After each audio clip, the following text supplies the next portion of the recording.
Hello, and welcome to The Discriminating Gamer, the board game review show that, like cyanide, smells strangely of almonds.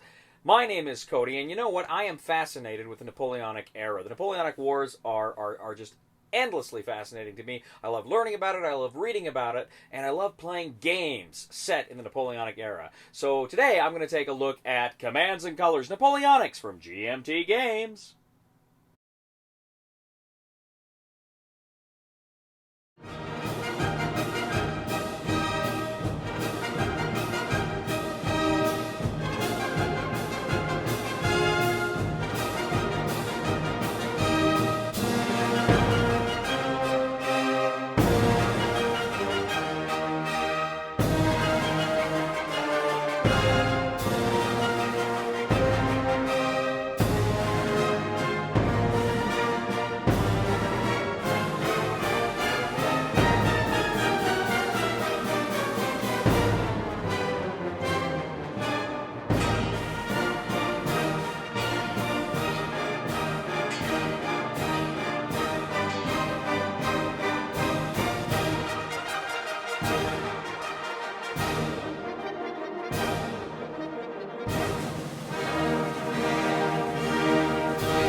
Commands and Colors Napoleonics boasts up to 15 different scenarios from the Napoleonic Wars.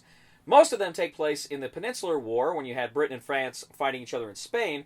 What's going to happen is you pick one of these scenarios and you set up the board. The board is just kind of a blank grid of hexes. You start setting up the terrain features, and then you start setting up the units you're going to use. The units in this game are made up of blocks. Now, most infantry units have 4 blocks apiece. Artillery, most have 3. You also have cavalry units. You have leaders.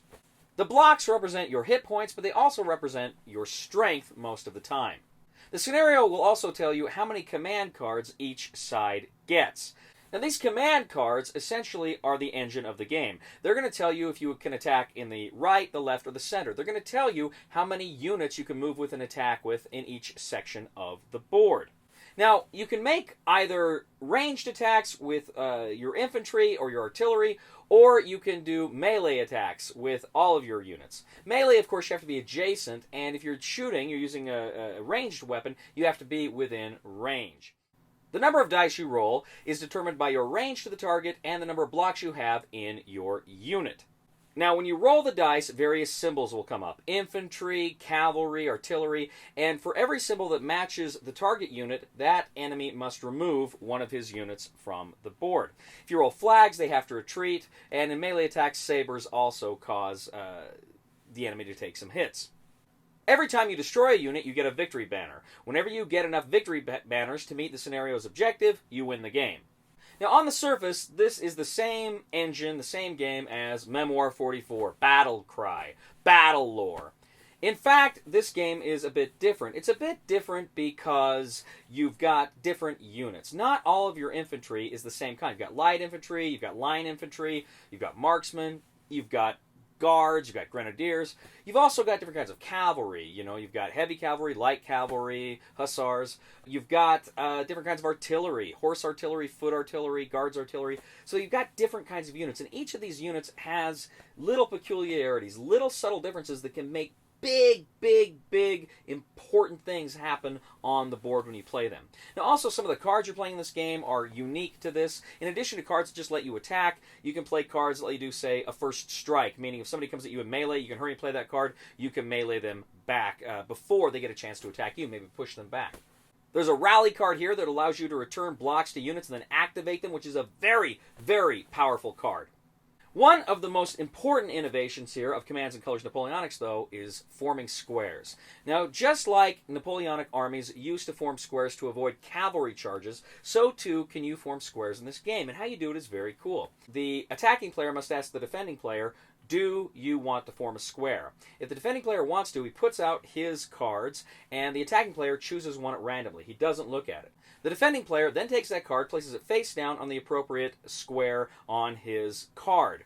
Then he will put a corresponding marker next to the infantry unit to let you know it's in square. That means the unit then, the defending unit, can actually roll 1 dice to attack the cavalry unit first, and the cavalry unit can only roll 1 dice at it. It's a way to make cavalry charges against infantry less effective, but it comes at a cost because it limits the number of cards you have to play, and it can be any one of your cards has to be sacrificed for that. Now, if later you activate that unit, you bring it out of square, you can regain that card, it comes back to you, but as long as you keep that unit in square, it limits you strategically, and that's an important consideration in the game. So what do I think of Commands and Colors Napoleonics? Well, as I say, I absolutely love the Napoleonic era. And I think it's always, I always enjoy good Napoleonic era war games. Now, you're probably looking at this and you're thinking, it is very similar to Richard Borg's other games, like Memoir 44, Battle Lore, Battle Cry, Battles of Westeros. And it is. It's, on the surface, the very same engine. But it is significantly different in many subtle ways, because the forming squares is different, because those variations in units are different. And some of the cards are really cool too. What I have found is that the game incorporates those things so well, and really it incorporates the history so well. And it makes this game, in many ways, more than its predecessors. In fact, I dare say Commands and Colors Napoleonics is now my favorite Richard Borg Commands and Colors design there. I think this may have displaced Memoir 44. I love the wooden blocks. I absolutely love the wooden blocks. I didn't love putting the stickers on all the wooden blocks. I had to put stickers on all of those wooden blocks. I got through the entire season 3 of Lilyhammer on Netflix affixing stickers to wooden blocks. But the wooden blocks themselves, they're cool. They're fun to play with. And once the stickers are on there, they're on. You don't have to worry about them. But to me, it's more fun playing with the blocks than playing with plastic pieces. I just really enjoyed it.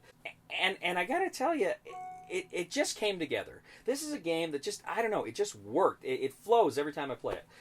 It's really, really highly strategic, highly fun, and different experiences. The different scenarios are great, but every time you play it, because of the different choices and the tough choices that you're making, really make this game just a solid winner.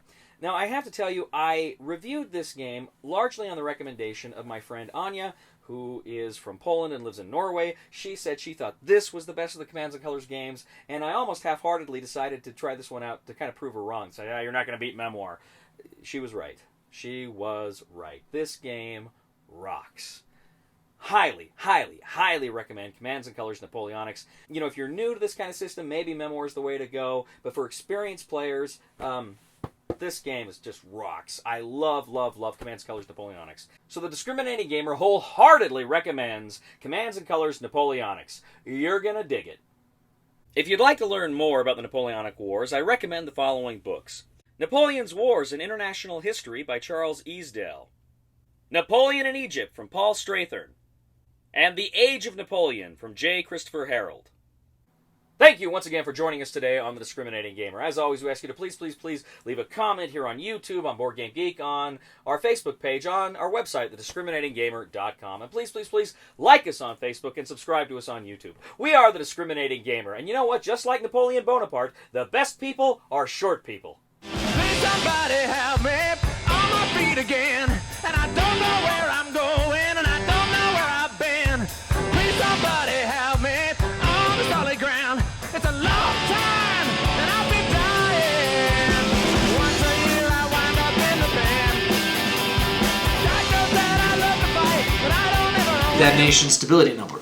Number. What you want is for your influence to match or exceed that nation's stability number. Number.